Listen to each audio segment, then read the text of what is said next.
And the unsalad salad is spotless. Unsalad is spotless, clean, and fresh, and untarnished reputation. Amen. Now I want to share something with you. You got a question?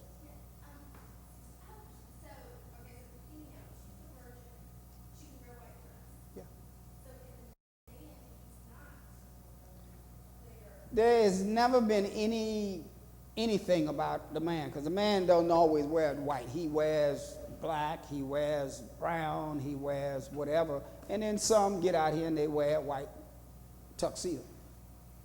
But it's always, and people ask that question, why is it always so important that the woman, so much emphasis is placed on the woman? Why? Because she is the mother of all living.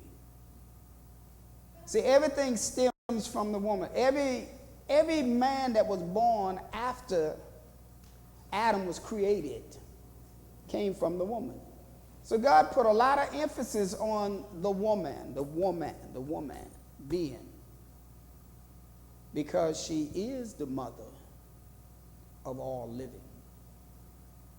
So it's never been any emphasis put on the man.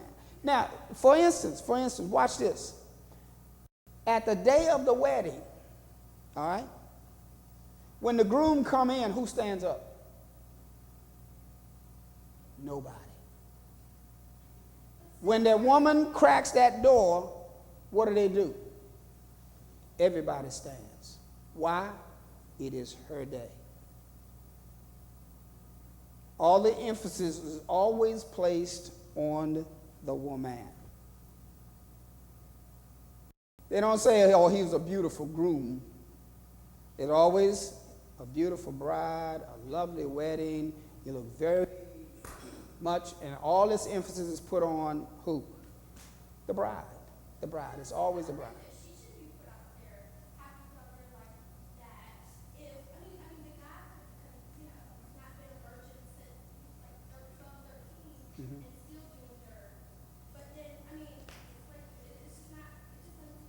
It may not seem fair, but it's justifiable in the sight of God, because she is the mother of all living. And it's never been emphasis put on the man, even though God has always required us all to be. Because he didn't say women flee fornication and men do what you want to do. No, he says flee fornication, period. That's to all of us. So emphasis is put on. But when it comes down to the wedding, it is normally who? The bride. All the emphasis, everything is dressed up, everything is done, all for who? The bride. Everybody's looking. Yes, Brother John. I have a question about something you said earlier, not to go back. You said when fornication, the only reason for divorce. Because I got some female friends, they might be in a relationship, say they married to a man, and he just abuse them, beat them up, and do all that kind of stuff. What should you tell them to do?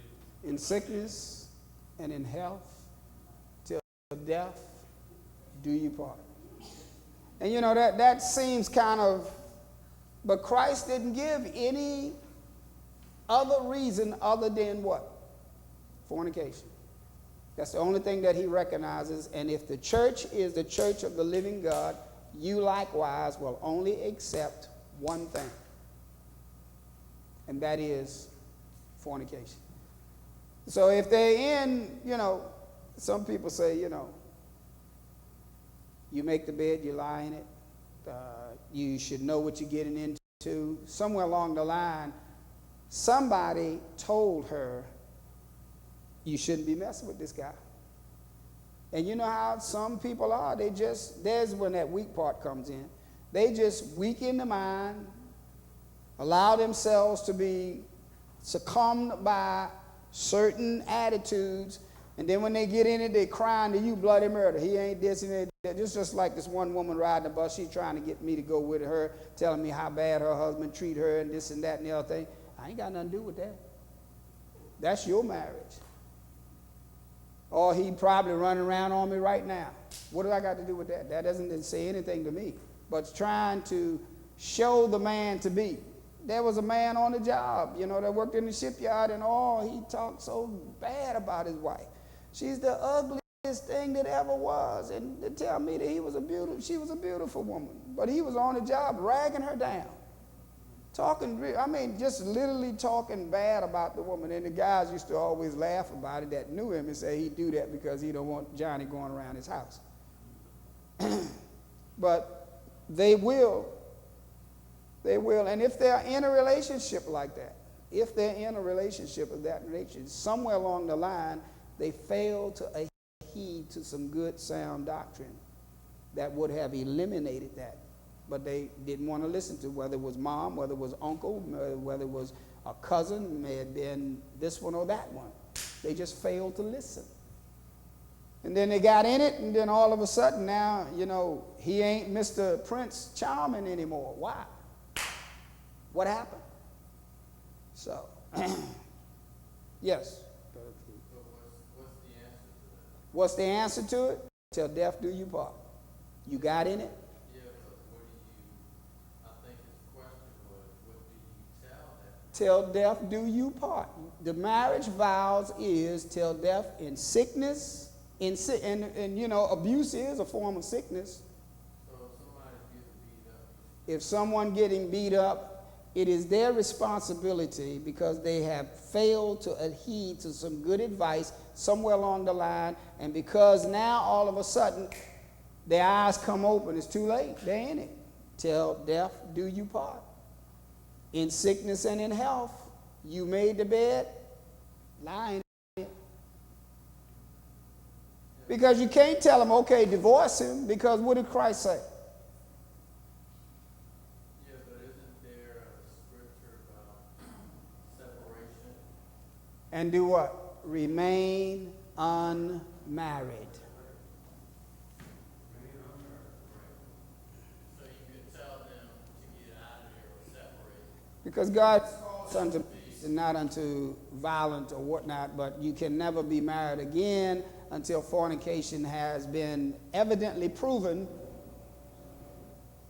All right? So you could tell them to separate and try to work it out, but if it's an abusive relationship, you Turn over to the 7th chapter, 1 Corinthians.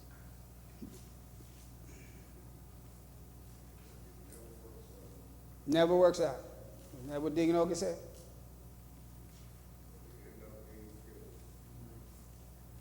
Tenth verse. 7th chapter, 1st. 10th verse. And unto the married I command, yet not I, but the Lord, let not the wife depart from her husband.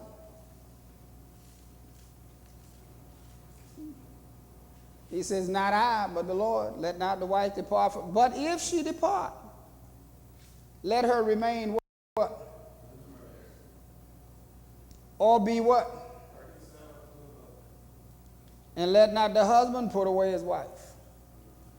Then he goes down, he said, but to the rest speak I, not the Lord. If any brother have a wife that believeth not, and she be pleased to dwell with him, let him not put her away. Meaning that if you got an unsaved wife, if you've come to the Lord and you got an unsaved wife or an unsaved spouse, just because you come to the Lord, that don't mean you have any right to put away your husband or your wife or your spouse, because they're not saved. How knoweth if thou shalt save thy wife, or if thou shalt save thine husband? Can you explain verse 15. But if the unbelieving depart, let him depart. A brother or sister is not under bondage in such case. And marriage is not a bondage. Marriage is a union. So people are saying, that you're not under bondage. So you're not under as Brother John was saying, the physical abuse, bondage. You can leave, but you got to remember something. You're still married, because the only thing that separates you is fornication. So people are saying, well, desertion. See, that's more or less like desertion,